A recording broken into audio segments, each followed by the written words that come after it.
बिस्मिल्लाहिर्रहमानिर्रहीम। अस्सलाम वालेकुम। एक नई वीडियो के साथ आपके सामने हाजिर हूँ। कल मेरी एक फेसबुक फ्रेंड के साथ बात हो रही थी। वो साइंस के स्टूडेंट हैं और मुख्तलिफ़ चीज़ों पर रिसर्च कर रहे हैं। आजकल टर्की और इटली में उनका ज़्यादा क़याम है। तो वो मुझे कोरोना वायरस के हवाले से बता रहे थे कि इसके बारे में बहुत सी ज़ाहिर है लोगों ने मिथ्स क्रिएट की हुई हैं, स्पेकुलेशंस हैं और तरह तरह की बातें हैं जिसका नुकसान ज़ाहिर है होता है और कोई फ़ायदा नहीं होता। ये एक मर्ज़ है और इसके असबाब क्या हैं, ये फैला कैसे, इस पर तो मुख्तलिफ़ ज़ाहिर बातें की जा रही हैं और इससे कोई फ़र्क नहीं पड़ता। अब आप कहें कि ये बायोलॉजिकल वेपन है या बायोलॉजिकल टेररिज्म है, तो ज़ाहिर है इससे इस मर्ज़ के फैलाव पे या इसका जो इलाज है उस पर तो कोई फ़र्क नहीं पड़ेगा। लेकिन जब आप इसकी हकीकत को तस्लीम कर लेंगे तो ज़ाहिर है आप इसके इलाज की तरफ जाएंगे। पाकिस्तान की हालत ये है कि मुझे एक लतीफ़ा याद आ रहा है कि एक शख्स अपने दोस्त के घर गया और बड़ा परेशान हाल, बड़े बुरी हालत में, वो उससे जाके कहने लगा कि हालात बहुत ख़राब हैं और हालात की ख़राबी का रोना रोने लगा। तो उसको दोस्त ने कहा यार अल्लाह खैर करेगा, कोई बात नहीं। तो उसने कहा नहीं यार हालात बहुत ख़राब हैं। उसने उससे पूछा कि मुझे बताओ ये हालात तुमने ख़राब किए? उसने कहा नहीं। उसने कहा जब तुम इनको ठीक कर सकते हो? उसने कहा नहीं। उसने कहा जब तुमने ख़राब भी नहीं किए, तुम ठीक भी नहीं कर सकते, तो फिर ये सारा इतने गमों का पहाड़ लिए हुए क्यों घूम रहे हो? चाय पियो, स्पून से बिस्किट खाओ।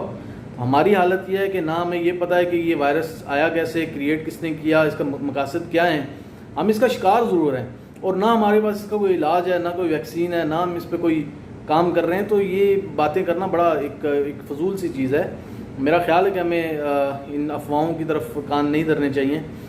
इसमें हमारे यहाँ दो रवैये पाए गए और बड़ी हैरानकुन बात है कि जिन लोगों ने पहले इसका इनकार किया, जिन लोगों ने अफवाहें फैलाने में अवलीन किरदार अदा किया कि ये तो कोई मर्ज़ ही नहीं है और ये तो फजूल बात है और ये ऐसे और वैसे है, और वही लोग बाद में इसकी वैक्सीन और इसके मुख्तलिफ इलाज सेल करते हुए नज़र आए, कोई प्याज के ज़रिए, कोई जड़ी बूटियों के ज़रिए। तो ये बड़ी एक अजीब सी बात है। मेरा ख्याल ये है कि हमें ज़ाहिर है अवामी सतह पे रिस्पॉन्सिबिलिटी का मुजाहरा करना चाहिए।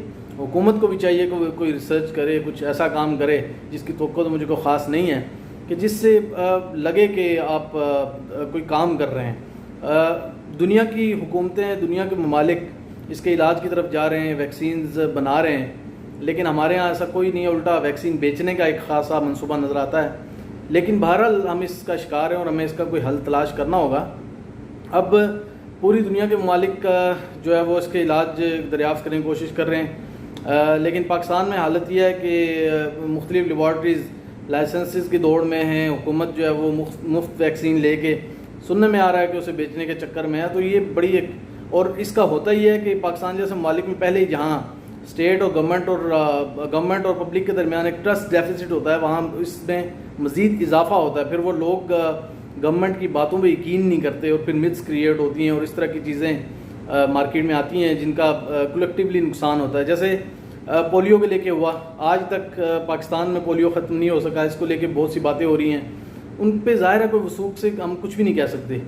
जब तक हम उस पर कुछ कह नहीं सकते लेकिन उसके हम कॉन्सिक्वेंसेस भुगत रहे हैं, तो हमें फिर उससे निकलने का कोई रास्ता देखना चाहिए। इसी तरह ऐसा ना करे, अल्लाह ना करे कि ऐसा हो जाए कल को कि हम लोग कोरोना वैक्सीनेशन में या इसकी जो भी चीज़ें हो रही हैं उसमें पीछे रह जाएँ और दुनिया हमारे पे कोई नई पाबंदियां लगा दे, तो इसकी ज़ाहिर है नताइज हम सबको भुगतना पड़ेंगे। ये इस पे इसलिए सबको रिस्पॉन्सिबल होने की ज़रूरत है और सबको अपनी अपनी ज़िम्मेदारी अदा करने की ज़रूरत है। बहुत शुक्रिया।